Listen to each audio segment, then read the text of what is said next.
ദൈവത്തിന് സ്തുതി. എസ്കേൽ പ്രവാചകൻ 36 അധ്യായം 26 തിരുവചനം ഈ പ്രകാരം പറയുന്നു: ഞാൻ നിങ്ങളിൽ നിന്ന് കല്ലുള്ള ഹൃദയം നീക്കി മാംസഹൃദയം നിങ്ങൾക്ക് തരുന്നു. വലിയ നോയമ്പ് ക്രൂശിലേക്കുള്ള യാത്രയും ഉയർപ്പിലേക്കുള്ള വിളിയുമാണ്. ഈ വലിയ നോയമ്പിൽ നമുക്കിങ്ങനെ പ്രാർത്ഥിക്കാം: ദൈവമായ കർത്താവെ, ഞങ്ങളെ വീണ്ടും ജീവിപ്പിക്കണമേ എന്ന്. ആത്മാവിനെ വീണ്ടും ജീവിപ്പിക്കുന്ന ഒരു കാലഘട്ടമാണല്ലോ ഈ വലിയ നോയമ്പ്. ഇന്ന് ലോകം മുഴുവനും നാം ജീവിക്കുന്ന ഈ ലോകത്തിൽ പുറം ഭംഗിയെ ആസ്വദിക്കുവാൻ വേണ്ടി പരക്കം പായുന്ന ഒരു കാലഘട്ടം.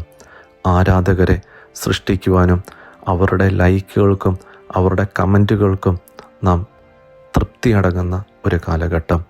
കീറിയ വസ്ത്രങ്ങളിട്ട് പ്രദർശിപ്പിക്കുന്ന ഒരു കാലഘട്ടം. അതിനൊക്കെ അപ്പുറമായി സഹോദരൻ്റെയും സുഹൃത്തിൻ്റെയും ഉൾപ്പെടെ ഒരിക്കലും നാം കാണാതെ സംസാരിക്കാത്ത മനുഷ്യരുടെ ഹൃദയത്തെ ഉൾപ്പെടെ കീറിമുറിച്ച് അവൻ്റെ ജീവൻ പോലും ഇല്ലാതെയാക്കുന്ന ഒരു കാലഘട്ടത്തിലും ലോകത്തിലും നാം ജീവിക്കുമ്പോൾ യോവേൽ പ്രവാചകൻ്റെ പുസ്തകം 2-ാം അധ്യായം 13-ാം തിരുവചനം ഇപ്രകാരം നമ്മെ പഠിപ്പിക്കുന്നു: വസ്ത്രങ്ങളല്ല, ഹൃദയമാണ് കീറേണ്ടത്.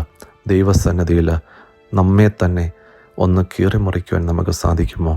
നമ്മളുടെ വാക്കും കൊണ്ട് പ്രവൃത്തി കൊണ്ട് പലരെയും നാം കീറിമുറിച്ചിട്ടുണ്ടല്ലോ. ഈ നോയമ്പിൻ്റെ കാലഘട്ടം ദൈവസന്നിധിയിൽ സ്വയം ഒന്ന് കീറിമുറിക്കാനുള്ളൊരു കാലഘട്ടമാക്കി മാറ്റിക്കൂടെ? വലിയ നോയമ്പ് ഭക്ഷണത്തിലെ നിയന്ത്രണം മാത്രമല്ല, വലിയ നോയമ്പ് ഉപവാസം മാത്രമല്ല, അതിനൊക്കെ ഉപരിയായി മനസ്സിൻ്റെ മാനസാന്തരത്തിൻ്റെ കാലഘട്ടമാണ്. വിശുദ്ധ സഭയുടെ പിതാക്കന്മാർ ഈ പ്രകാരം പ്രാർത്ഥിക്കുന്നുണ്ട്: അലസതയുള്ള ആത്മാവിനെ ഞങ്ങളിൽ നിന്ന് അകറ്റണമെന്ന്.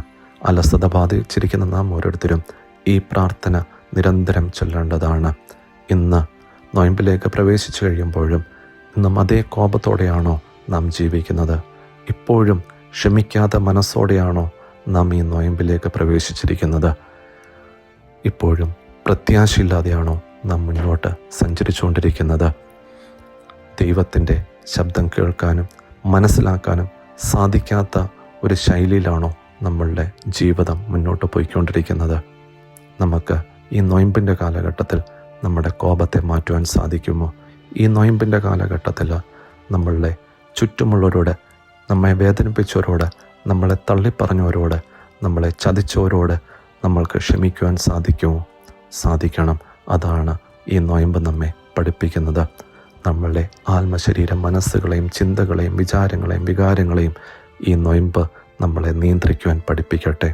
ഇത് പ്രത്യാശയുടെയും വിശ്വാസത്തിൻ്റെയും ഒരു കാലഘട്ടമായി ഈ നോയമ്പിനെ നമുക്ക് മാറ്റുവാൻ സാധിക്കുന്നുണ്ടോ? ഒരു വയോധികൻ തൻ്റെ ജീവിതത്തിലെല്ലാം നഷ്ടപ്പെട്ട് കഴിയുമ്പോഴും ദൈവത്തിലുള്ള ഉറച്ച വിശ്വാസവും ഉറച്ച പ്രത്യാശയും ധൈര്യത്തിലും ജീവിക്കുമ്പോൾ ആ വ്യക്തിയോട് സമൂഹം ചോദിക്കുന്നു, ഇതെങ്ങനെ സാധിക്കുന്നു എന്ന് ചോദിക്കുമ്പോൾ കൊടുക്കുന്നൊരു മറുപടിയുണ്ട്: ഞാൻ നോയമ്പിലൂടെ ആർജിച്ചെടുത്ത ഒരു ശക്തിയാണ്, അതാണ് എൻ്റെ വിജയം. ഇത് പൂർണ്ണമായ ദൈവവിശ്വാസത്തിൻ്റെയും പ്രത്യാശയുടെയും സമയവും കാലഘട്ടവും ഈ നോയമ്പ് നമ്മെ ആക്കി തീർക്കട്ടെ. നമ്മുടെ ചുറ്റും ധാരാളം പേര് വേദനയിൽ കഴിയുന്നവരുണ്ട്, കണ്ണുനീരിൽ കഴിയുന്നവരുണ്ട്. ഉള്ളിലെ വേദനകൾ തുറന്നു പറയുവാനോ അത് കേൾക്കുവാനോ ആരുമില്ലാത്ത ഒരു സമൂഹം നമ്മളുടെ ഇടയിലുണ്ട്. ഒറ്റപ്പെടലിൻ്റേത്, വേദനയോടേത്, നിരാശയോടേത്, ഒരു നേരത്തെ ഭക്ഷണം കഴിക്കാൻ പോലുമില്ലാത്ത ഒരു സമൂഹം നമ്മളുടെ ചുറ്റുമുണ്ട്. കുമ്പിട്ട് നമസ്കരിക്കുവാൻ ശക്തിയില്ലാതെ, ആരോഗ്യമില്ലാതെ കഴിയുന്ന ഒരു സമൂഹം നമ്മളുടെ ഇടയിലുണ്ട്. 40 കുമ്പിടുമ്പോൾ അവർക്ക് വേണ്ടിയായിരിക്കട്ടെ, അവരെ ഓർത്ത് പ്രാർത്ഥിക്കുവാനുള്ള നിമിഷങ്ങളായിക്കോട്ടെ. അതേപോലെ നമ്മളെ ചുറ്റുമുള്ളവർക്ക് നാം പലവിധമായ സഹായങ്ങൾ ചെയ്യുന്നതിൽ ഉപരിയായി അവരെ കേൾക്കുവാനും അവരുടെ ഹൃദയത്തെ തൊടുവാനും അവർക്കൊരാശ്വാസമായി അവരുടെ ഹൃദയത്തിൻ്റെ മുറിവുകളെ ഒന്ന് തൊട്ട് സൗഖ്യമാക്കുവാനും ഈ നോയമ്പിൻ്റെ കാലഘട്ടം നമ്മെ സന്നദ്ധരാക്കട്ടെ എന്ന് പ്രാർത്ഥിക്കുന്നു. പ്രിയമുള്ളവരെ, വലിയ നോയമ്പ് അവസാനിക്കുന്നത് ഈസ്റ്ററിലൂടെ ആണെങ്കിലും അത് പൂർണ്ണതയിൽ എത്തണം എങ്കിൽ നമ്മളുടെ ജീവിതം മാറുന്ന ദിവസമായിരിക്കും യഥാർത്ഥമായ ഉത്ഥാനം ഉണ്ടാകുന്നത്. നമ്മൾ മാറാതെ ഉത്ഥാന പെരുന്നാളിലേക്ക് പ്രവേശിക്കുകയാണെങ്കിൽ അത് വെറും ഒരു ചടങ്ങ് മാത്രമായിരിക്കും. ഇന്ന് തെറാപ്പികളുടെ കാലഘട്ടമാണെങ്കിലോ ഇത് ഒരു ആത്മീയ തെറാപ്പിയാണ്. ഒരു സ്പിരിച്വൽ തെറാപ്പിയാണ്. ആത്മ ശരീര മനസ്സുകളെ നിയന്ത്രിക്കുവാനും പ്രതികൂലതകളെ അതിജീവിക്കാനുള്ള ഈ നൊയമ്പിൻ്റെ കാലഘട്ടം ഏറ്റവും അനുഗ്രഹമായി മാറാൻ നമ്മൾ ഓരോരുത്തരും ഒരുങ്ങേണ്ടത് അത്യാവശ്യമാണ്. മനുഷ്യൻ മാറാതെ, ദൈവശബ്ദം കേൾക്കാതെ ഈ നൊയമ്പ് പൂർണ്ണതയിൽ എത്തുകയില്ല. നമ്മൾ ഉപവസിക്കുമ്പോൾ ഡിജിറ്റൽ ഉപവാസം എടുക്കുക, മൗനമായിരുന്ന ദൈവശബ്ദം കേൾക്കുക. ഇന്ന് വരെ നാം ദൈവം മുമ്പാകെ പലവിധമായ ആവശ്യങ്ങൾ ഉന്നയിച്ച് പ്രാർത്ഥിച്ചിട്ടുണ്ട്. ഇനി നമ്മൾ ദൈവത്തിൻ്റെ ശബ്ദം കേട്ട് അവൻ്റെ ഹിതത്തിന് പ്രകാരം ജീവിക്കുവാൻ ഈ നൊയമ്പിൻ്റെ കാലഘട്ടം നമ്മളെ ഒരുക്കട്ടെ.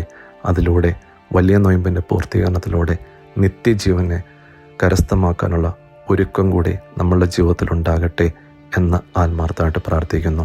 ദൈവമായ കർത്താവെ, ഞങ്ങളുടെ നൊയമ്പിനെ കരുണയ്ക്കായി മാറ്റണമേ. ഞങ്ങളുടെ പ്രാർത്ഥനയെ പങ്കുവെക്കലാക്കി മാറ്റണമേ. സ്വർഗീയനാഥ, കേൾക്കുന്ന ഹൃദയവും കരുതുന്ന കണ്ണുകളും നിശബ്ദമായി സ്നേഹിക്കുന്ന ജീവിതവും ഞങ്ങൾക്ക് അവിടുന്ന് ചുരിഞ്ഞു തരണമേ. ദൈവമായ കർത്താവെ, ഈ വലിയ നൊയമ്പിൽ നന്ദിയുള്ളൊരു ഹൃദയം ഞങ്ങൾക്ക് അവിടുന്ന് ചുരിഞ്ഞു തരണമേ. പിതാവിൻ്റെയും പുത്രൻ്റെയും പരിശുദ്ധ റൂഹായുടെ നാമത്തിൽ തന്നെ ആമീൻ.